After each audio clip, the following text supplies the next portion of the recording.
I was about to dive into the history to see the all-time series because without knowing for sure, I believe that there have been spots within each program's history in which they have signed quite a few series agreements even before they were uh, both Big Ten members to play occasionally, or even more so than that in the past. Yeah, and I'm certainly not the one. I'm sure Greg would probably know the history of this rivalry even better than I would. I know it was played. There were some big games in the Hayden Fry era. I want to say the first game of the Kirk Ferentz era was a Nebraska game. Now, I could be wrong on that. Um, I could be totally wrong on that. I may be mixing something up. It had been first game in 1999, so I guess we could clarify that. But yeah, this game goes way back, and of course, again, just this the border rivalry. It's connected by I-80. I mean, it's what a 3.5 hour drive, maybe a little bit more, from Omaha or Lincoln area to Iowa City. And for that matter, Iowa State, Nebraska was. I mean, there's a lot of animosity between those two schools before Nebraska made the move to the Big Ten. So it's a unique series. I'm glad Nebraska's in this conference. Again, I know Nebraska fans are disappointed that this rivalry has been one-sided for the past 6 years, but let's be honest. I mean, the 2017 game was lopsided. 2016 was lopsided. But other than those two games, Mark, this has been a very competitive rivalry. It's sort of been similar to the Iowa State rivalry. They're almost always close and competitive. Iowa's won on a couple last-second kicks. Caleb Shudak is going to have an opportunity, I think, this year to play a big role again, as he did Saturday against Illinois. Keith Duncan, of course, had the infamous. Did he blow a kiss? Is that what he did a couple years ago to the Nebraska fans in Lincoln? Did, yes. And then, of course, Miguel Racinos had the game-winning kick the year before that. So, the special teams are always huge. It seems to come down to the wire every year. There's always seemed to be some drama. Of course, last year was the claims from Scott Frost that Iowa was clapping to throw off the Nebraska center, which, I got my own take on that. But there's always drama in this series. That's what a rivalry is all about. And that is something that I have seen called on defenses more this season than at any time that I've watched football.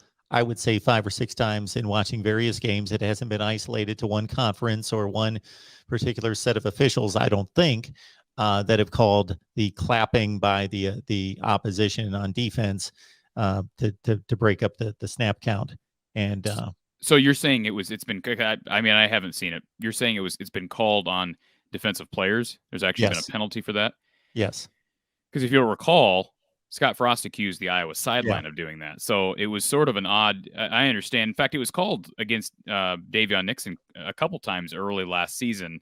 But I just never heard.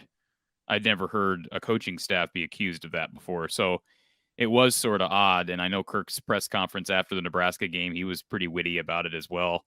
And like I've said before, for our Iowa fans, we've seen the witty Kirk Ferentz over the past couple of seasons. Of course, he took a shot at James Franklin this year, although I don't think it was. I think we maybe overdid what he said in regards to the fake injury claims for Penn State. But then, of course, we know the line to PJ Fleck.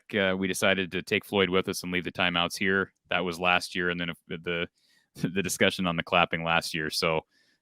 There's always interesting storylines here. I do feel bad. Back to Adrian Martinez, I do feel really bad for him because he's a guy. He's a real. This is an Iowa guy saying this. Adrian Martinez is a really talented kid. Some of the throws he made against Wisconsin, and knowing he did what he did with an injured shoulder. I mean, I heard that he hurt that shoulder in the first half, and if that's true, for him to be able to do what he did against that Wisconsin defense in the second half, I give kudos to that kid. Hasn't always been my favorite kid in the world. He was kind of rubbed me the wrong way. I believe it was his freshman year. I believe it was the year where Racinos made the game-winning kick. Just seemed a little cocky, but he has that edge, and he's a heck of an athlete. And it's too bad that this game is going to be played without him on the football field. Now over to Iowa for a second, Mark. The 2 deep did come out today, and it looks like Iowa will get free safety Jack Kerner back in the lineup, which is huge.